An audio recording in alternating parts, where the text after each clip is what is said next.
الحمد لله رب العالمين والصلاة والسلام على أشرف الأنبياء والمرسلين نبينا محمد بن عبد الله القرشي وعلى آله وأصحابه أجمعين ومن تبعهم بإحسان إلى يوم الدين ثم أما بعد প্রিয় শিক্ষার্থী বন্ধুরা, আশা করি তোমরা সকলে যে যেখানে আছো ভালো আছো।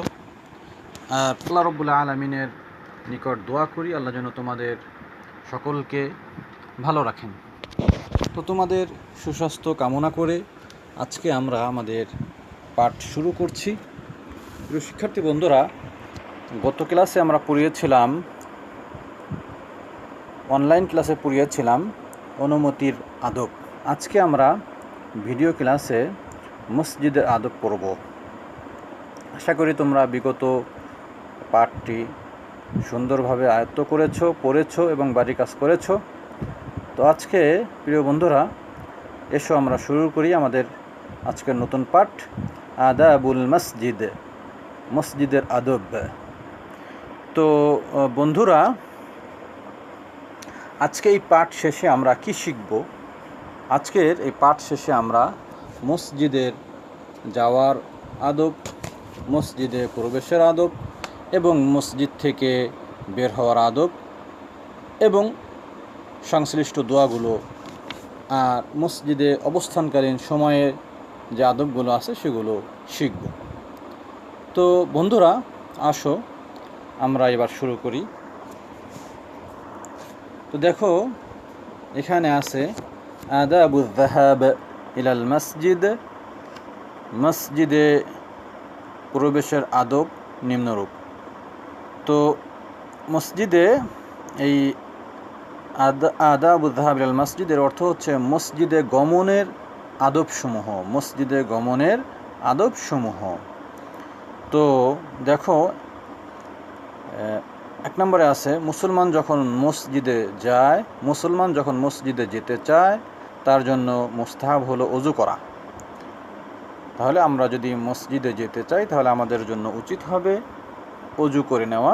2 নম্বরে বাড়ি থেকে বের হওয়ার দোয়া পড়া। বাড়ি থেকে বের হওয়ার একটি দোয়া আছে, সেটি পড়ে নেওয়া। দোয়াটি হচ্ছে বিসমিল্লাহ ইয়াতাসামতু বিল্লাহ আমানতু বিল্লাহ তাওয়াক্কালতু আলাল্লাহ ওয়ালা হাওলা ওয়ালা কুওয়াতা ইল্লা বিল্লাহ। এই দোয়াটি কেউ যদি ঘর থেকে বের হওয়ার সময় পড়ে, হাদিসে এসছে হুদিতা ওয়াকুফিত, মানে সে হিদায়াত প্রাপ্ত হয়ে গেল এবং যথেষ্ট হয়ে গেল, এবং সে ঘর থেকে বের হয়ে পুনরায় ঘরে ফেরা পর্যন্ত সে আল্লাহ তাআলার হেফাজতে থাকেন। আল্লাহ তাআলা তাকে সব ধরনের বিপদ আপদ থেকে রক্ষা করেন। তো এসো বন্ধুরা, 3 নম্বর যে আদব মসজিদে গমনের, সেটি হচ্ছে নামাজের পথে চলার সময় নিম্নলিখিত দোয়া পড়া। আল্লাহুম্মা জাআল ফি কলবি নূরা ওয়াজআল ফি সামঈ নূরা ওয়াজআল ফি বসরি নূরা ওয়াজআল মিন তাহতি নূরা ওয়াজআল মিন ফাওকি নূরা ওয়া আন ইয়ামিনি নূরা ওয়া আন ইয়াসারি নূরা ওয়াজআল আমামি নূরা ওয়াজআল খালফি নূরা ওয়া আযিম লি নূরা। প্রিয় বন্ধুরা, আমরা এই দোয়াটি ছাড়াও বুখারী ও মুসলিমে একটি দোয়া এসেছে, প্রায় কাছাকাছি ইবারত, সেটি তোমরা হিসনুল মুসলিমেও পাবে। তো সেই দোয়াটি আমি একটু পড়ছি, তোমরা শোনো। আল্লাহুম্মা জাআল ফি কলবি নূরা ওয়া ফি লিসানি নূরা ওয়া ফি সামঈ নূরা ওয়া ফি বসরি নূরা ওয়া মিন ফাওকি নূরা ওয়া মিন তাহতি নূরা ওয়া আন ইয়ামিনি নূরা وعن شمالي نورا ومن أمامي نورا ومن خلفي نورا واجعل في نفسي نورا وأعظم لي نورا وعظم لي نورا واجعل لي نورا واجعلني نورا اللهم أعطني نورا واجعل في عصبي نورا وفي لحمي نورا وفي دمي نورا وفي شعري نورا وفي بشري نورا। প্রিয় বন্ধুরা, এই দোয়াটি তোমরা পাবে হচ্ছে বুখারী শরীফের 6316 নম্বর হাদিসে এবং মুসলিম শরীফের 763 নম্বর হাদিসে। বন্ধুরা, তো এগুলো ছিল হচ্ছে মসজিদে গমনের সময়ের আদব, মানে আমরা যখন ঘর থেকে বের হয়ে মসজিদে যাব তখনকার এই আদবগুলো আমাদের ফলো করতে হবে। এবার আমরা দেখে নিই মসজিদে প্রবেশের দোয়া, মসজিদে প্রবেশের আদব, মসজিদে প্রবেশের আদব, প্রবেশ এবং বের হওয়ার আদব, মসজিদে প্রবেশ এবং মসজিদ থেকে বের হওয়ার আদব সমূহ। 1 নম্বরে দেখো, মসজিদে প্রবেশের সময় মুস্তাহাব হলো ডান পায়ে প্রবেশ করা। আমরা যখন মসজিদে প্রবেশ করব তখন আমরা ডান পায়ে প্রবেশ করব। আল্লাহর নাম নেয়া, নবী করিম সাল্লাল্লাহু আলাইহি ওয়াসাল্লামের উপর দুরূদ পাঠ করা, রহমতের দরজা খোলার জন্য নিম্নোক্ত দোয়া পাঠ করা, আল্লাহুম্মা ইফতাহলি আবওয়াবা রাহমাতিক। বের হওয়ার সময় নিম্নোক্ত দোয়া পাঠ করা, আল্লাহুম্মা ইন্নী আসআলুকা মিন ফাদলিক। অতএব প্রবেশের সময় দোয়া হলো বিসমিল্লাহ ওয়াসসালামু আলা রাসূলিল্লাহ আল্লাহুম্মা ইফতাহলি আবওয়াবা রাহমাতিক। বের হওয়ার সময় দোয়া হলো বিসমিল্লাহ ওয়াসসালামু আলা রাসূলিল্লাহ আল্লাহুম্মা ইন্নী আসআলুকা মিন ফাদলিক। বন্ধুরা, বের হওয়ার সময় আমরা দোয়া শিখলাম, কিন্তু বের হওয়ার সময় আমাদের বাম পা দিয়ে বের হতে হবে, এটি মনে রাখবে, এটি যদিও এখানে উল্লেখ নেই। মসজিদে 6 নম্বরে দেখো, মসজিদে প্রবেশের সময় অন্য একটি দোয়া রয়েছে। আমরা বলতে পারি মসজিদে প্রবেশ করার সময়ের দোয়াটি পূর্ণাঙ্গ রূপ হচ্ছে এরকম, বিসমিল্লাহ ওয়াসসালাতু। এর পূর্বে আমরা এই দোয়াটি দেখে নিই। 6 নম্বরে মসজিদে প্রবেশের সময় অন্য একটি দোয়া নিম্নরূপ, আউযু বিল্লাহিল আযীম ওয়া বিওয়াজহিল কারীম ওয়া সুলতানিহিল কাদীম মিনাশ শাইতানির রাজীম, বিসমিল্লাহ সাল্লাতু ওয়াসসালামু আলা রাসূলিল্লাহ। এরপরে বলতে হয়। যাই হোক, তো কেউ যখন এ দোয়া বলে তখন শয়তান বলে, সে সারা দিনের জন্য আমার কাছ থেকে রক্ষিত হয়ে গেল। এই দোয়া পড়লে শয়তানের কুমন্ত্রণা থেকে, তার কুপ্রবৃত্তি থেকে, তার ধোঁকা থেকে বেঁচে থাকা যায়। তো বন্ধুরা, মসজিদে প্রবেশের পূর্ণাঙ্গ যে দোয়াটি সেটি হচ্ছে এরকম। প্রবেশের দোয়ার পূর্ণাঙ্গ রূপটি আমি বলছি, তোমরা শোনো। বিসমিল্লাহ ওয়াসসালাতু ওয়াসসালামু আলা রাসূলিল্লাহ আল্লাহুম্মা ইফতাহলি আবওয়াবা রাহমাতিক। তেমনিভাবে মসজিদ থেকে বের হওয়ার সময়ের যে দোয়া, তার পূর্ণাঙ্গ রূপ হচ্ছে এরূপ, বিসমিল্লাহ ওয়াসসালাতু ওয়াসসালামু আলা রাসূলিল্লাহ আল্লাহুম্মা ইন্নী আসআলুকা মিন ফাদলিক। তাইব, প্রিয় শিক্ষার্থী বন্ধুরা, এবার আমরা মসজিদে অবস্থান করার সময়ের কিছু আদাব রয়েছে, কিছু শিষ্টাচার রয়েছে, সেগুলো আমরা একটু শিখে নেই। মসজিদে বসার আদব বা মসজিদে অবস্থানকালীন সময়ের আদব। আল্লাহ বলেন, যে সকল বাড়ি উঁচু করা ও তাতে আল্লাহর নাম আলোচনা করার অনুমতি প্রদান করেছেন, সেখানে সকাল সন্ধ্যা কিছু লোক আল্লাহর গুণগান করেন। এটি হচ্ছে সূরা নূর এর 36 নং আয়াত। একটি হাদিস এখানে আনা হয়েছে, দেখো তোমরা। হযরত আনাস রাদিয়াল্লাহু তাআলা আনহু থেকে বর্ণিত যে গ্রাম্য ব্যক্তি মসজিদে পেশাব করেছিলেন, রাসূল করিম সাল্লাল্লাহু আলাইহি ওয়াসাল্লাম তাকে বললেন, নিশ্চয় এ সকল মসজিদ কোনো ধরনের মূত্র ও ময়লার উপযুক্ত নয়। মসজিদ হলো আল্লাহর জিকির, নামাজ, কোরআন তেলাওয়াত করার জন্য উপযুক্ত স্থান। এটি মুসলিম শরীফের একটি হাদিস। তো এই কোরআনের এই আয়াতটি এবং এই হাদিসটি থেকে আমরা যে সমস্ত আদাবগুলো পাই মসজিদে অবস্থানকালীন সময়, সেগুলো হচ্ছে নিম্নরূপ। মসজিদে প্রবেশ করার সময় সর্বপ্রথম আমাদের নিয়ত করে নিতে হবে নফল ইতিকাফের আমরা নিয়ত করে নিব। এরকম বলবো, নাওয়াইতু সুন্নাতুল ইতিকাফ, অথবা আমি নফল ইতিকাফের নিয়ত করছি। এই নিয়তে আমরা সর্বদা মসজিদে প্রবেশ করব। তাহলে আমার ইতিকাফ করারও সওয়াব হয়ে যাবে, আবার মসজিদে অবস্থান করা এবং অন্যান্য যে ইবাদত করার উদ্দেশ্যে আমি যাব সেগুলোর সওয়াবও হয়ে যাবে। তো দেখো বইতে যে আদবগুলো আছে সেগুলো হচ্ছে মসজিদে আল্লাহর স্মরণ, সুবহানাল্লাহ, লা ইলাহা ইল্লাল্লাহ, আলহামদুলিল্লাহ, আল্লাহু আকবার ইত্যাদি জিকির করা। 2 নাম্বার, নফল নামাজ বেশি বেশি পড়া। এখানে আরেকটি বিষয় বলে রাখি তোমাদেরকে, যে যখনই আমরা মসজিদে প্রবেশ করব তখনই আমরা 2 রাকাত নামাজ না পড়ে, 2 রাকাত নফল নামাজ বা সুন্নত নামাজ না পড়ে আমরা বসবো না, মসজিদে গিয়ে বসবো না। এটিকে বলা হয় দুখুলুল মসজিদ। রাসূল করিম সাল্লাল্লাহু আলাইহি ওয়াসাল্লাম বলেছেন যে কোনো ব্যক্তি যখন কোনো মসজিদে প্রবেশ করে সে যেন 2 রাকাত নামাজ না পড়ে না বসে। এই জন্য আমরা এই সুন্নতের প্রতি খেয়াল রাখব।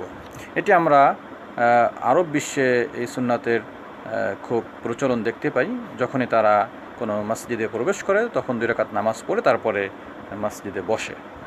এই সুন্নতের প্রতি আমরাও গুরুত্ব দিব এবং এটি একটি গুরুত্বপূর্ণ সুন্নাহ। 3 নম্বর আদব হচ্ছে কোরআন তেলাওয়াত বেশি বেশি করা।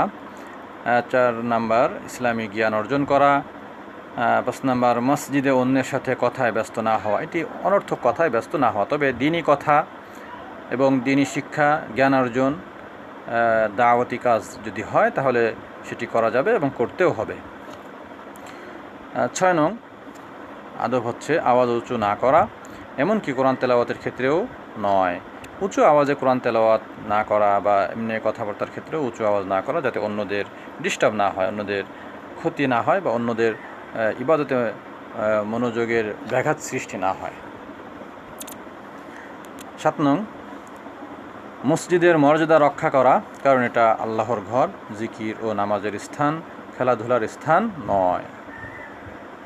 তো বন্ধুরা, আমরা আমাদের পাঠের একেবারেই শেষ পর্যায়ে। এখন এসো আমরা অনুশীলনগুলো হল করে নিই, সমাধান করে নিই। দেখো 1 নম্বরে আছে সাধারণ বহু নির্বাচনী প্রশ্ন। তো এখানে কতে বলছে মসজিদে যাওয়ার পথে নূর প্রাপ্তির দোয়াটি পড়ার হুকুম কি? এটি আমরা বলতে পারি সুন্নাহ। রাসূল করিম সাল্লাল্লাহু আলাইহি ওয়াসাল্লাম এটি পড়তেন। ফাতহুল বারিতে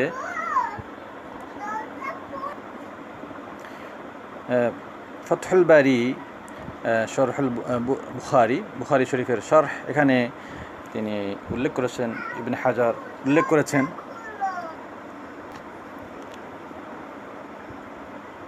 ইবনে হাজার রহিমাহুল্লাহ তিনি সেখানে উল্লেখ করেছেন রাসূল করিম সাল্লাল্লাহু আলাইহি ওয়াসাল্লাম যখন ফজরের নামাজে যেতেন মসজিদে তখন তিনি পথে এই দোয়াটি পড়তেন। তো সেখান থেকেই আমার মনে হয় যে উলামায়ে কেরাম এই দোয়াটি মসজিদে যাওয়ার জন্যে ইস্তেমবাদ করে গবেষণা করে বের করেছেন যে এটি হচ্ছে মসজিদে গমনের দোয়া। তো এটি আমরা পড়ব, যেটি সর্বপ্রথম যে দোয়াটি আমরা পড়েছিলাম, আল্লাহুম্মা জাআল ফি কলবি নূরা ওয়া ফি লিসানি নূরা, এই দোয়াটি আর কি। খ, মসজিদে ডান পায়ে প্রবেশ করার হুকুম কি? সুন্নাহ বা মুস্তাহাব বলতে পারি। তো গ, মসজিদে প্রবেশের আদব কয়টি? মসজিদে প্রবেশের আদব কয়টি? 6টি। মসজিদে প্রবেশের আদব 6টি। ঘ, তুমি মসজিদে উঁচু স্বরে কথা বলবে না, কারণ এটা সবগুলোই হতে পারে, আল্লাহর ঘর, জিকির ও সালাতের স্থান, খেলার স্থান নয় এটাও। 2 নম্বর প্রশ্ন, উপযুক্ত শব্দ দ্বারা শূন্যস্থান পূরণ করো। ক, মসজিদে কোরআন তেলাওয়াত বেশি করা এবং ইসলামী জ্ঞান অর্জন করা। মসজিদের ড্যাশ বা শূন্যস্থান কী হবে? মসজিদে কোরআন তেলাওয়াত করা, মসজিদে কোরআন তেলাওয়াত বেশি করা এবং ইসলামী জ্ঞান অর্জন করা মসজিদের আদব। খ, নিশ্চয় এ সকল মসজিদ কোনো ধরনের মূত্র ও ময়লার উপযুক্ত নয়। গ, মসজিদে অন্যের সাথে কথায় ব্যস্ত না হওয়া। মসজিদে অন্যের সাথে কথায় ব্যস্ত না হওয়া। এরপর দেখো ঘ, মসজিদের মর্যাদা রক্ষা করা। মসজিদের ড্যাশ মর্যাদা রক্ষা করা। ও, মসজিদে প্রবেশের সময় মুস্তাহাব হলো কি বলো তো? মুস্তাহাব হলো ডান পায়ে ড্যাশ পায়ে প্রবেশ করা, ড্যাশ ডান পায়ে প্রবেশ করা। মসজিদ হলো আল্লাহর জিকির, নামাজ এবং কোরআন তেলাওয়াত করার জন্য ড্যাশ স্থান, উপযুক্ত স্থান।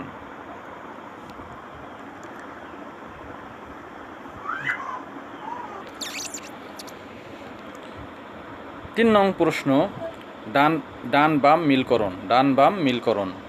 তো দেখো 3 নং প্রশ্ন, ডান বাম মিলকরণ। তো এখানে আছে মসজিদে অন্যের সাথে কথাবার্তায় লিপ্ত হবে না। নামাজের পথে চলার সময় রাসূল সাল্লাল্লাহু আলাইহি ওয়াসাল্লাম কি করতেন? নামাজের পথে চলার সময় রাসূল সাল্লাল্লাহু আলাইহি ওয়াসাল্লাম বলো তোমরা কোনটা হবে? লিপ্ত হবে না, এটা তো চলে গেল। মুস্তাহাব, দোয়া পড়তেন, আল্লাহর কাছে দোয়া করা, কোনটা হবে বলো? দোয়া পড়তেন। নামাজের পথে চলার সময় রাসূল সাল্লাল্লাহু আলাইহি ওয়াসাল্লাম দোয়া পড়তেন। হ্যাঁ, রহমতের দরজা খোলার জন্য কোনটি হবে বলো তো এখানে? হ্যাঁ, দুটিতে চলে গেল, লিপ্ত হবে না আর দোয়া পড়তেন। তাহলে রহমতের দরজা খোলার জন্য মুস্তাহাব হবে নাকি আল্লাহর কাছে দোয়া করা? কোনটা হবে? আল্লাহর কাছে দোয়া করা। রহমতের দরজা খোলার জন্য আল্লাহর কাছে দোয়া করা। এরপর দেখো মসজিদে বসে ইসলামিক জ্ঞান অর্জন করা কি? হ্যাঁ, কোনটা? 3টা তো চলে গেছে, বাকি আছে একটি, মুস্তাহাব। তাহলে মসজিদে বসে ইসলামিক জ্ঞান অর্জন করা মুস্তাহাব। প্রিয় বন্ধুরা, এবার এসো তোমাদের পালা। 4 নং প্রশ্ন এবং 5 নং প্রশ্ন এটি হচ্ছে বাড়ির কাজ থাকবে। তোমরা এই প্রশ্নগুলো লিখে আনবে বাড়িতে, তোমরা এই প্রশ্নগুলো লিখে আনবে, এটি থাকবে তোমাদের বাড়ির কাজ। তো বন্ধুরা এসো, আমরা এই পুরো পাঠ থেকে আমরা কি শিখতে পাই? আমরা সারাংশ বা এক কথা যদি আমরা বলি, আমাদের এই পুরো পাঠ থেকে আমাদের কি শিক্ষণীয় রয়েছে? পুরো পাঠ থেকে আমাদের শিক্ষণীয় রয়েছে যে মসজিদের মর্যাদা রয়েছে, মসজিদ আল্লাহর ঘর, এবং এই ক্ষেত্রে আমাদের করণীয় কি? করণীয় হচ্ছে 5 ওয়াক্ত নামাজ আমাদের মসজিদে গিয়ে পড়া, এটি বাঞ্ছনীয় এবং আবশ্যক এবং কর্তব্য। একজন মুসলমানের জন্যে 5 ওয়াক্ত নামাজ মসজিদে গিয়ে পড়া, এটা কি আমাদের জন্যে আবশ্যক। এবং মসজিদে গিয়ে নামাজ পড়লে কোনো রেওয়াতে আসছে 25 গুণ এবং কোনো রেওয়াতে আসছে 27 গুণ সওয়াব বেশি। তো এই জন্য আমরা, প্রিয় বন্ধুরা, আমাদের উচিত হবে 5 ওয়াক্ত নামাজ আমরা মসজিদে গিয়ে জামায়াতের সাথে আদায় করব। তো বন্ধুরা, আমরা আমাদের পড়ার একেবারেই শেষ পর্যায়ে। তো তোমাদের আবারও সুস্বাস্থ্য এবং দীর্ঘায়ু কামনা করে, এবং আল্লাহ যেন আমাদের সবাইকে উপকারী ইলম এবং কবুলিয়ত আমল দান করেন, সেই দোয়া করে এখানেই শেষ করছি। ওয়াহাদা ওয়াসাল্লাল্লাহু ওয়াসাল্লামা আলা নবিয়িনা মুহাম্মদ ওয়া আলা আলিহি ওয়া আসহাবিহি আজমাইন ওয়ালহামদুলিল্লাহি রাব্বিল আলামিন।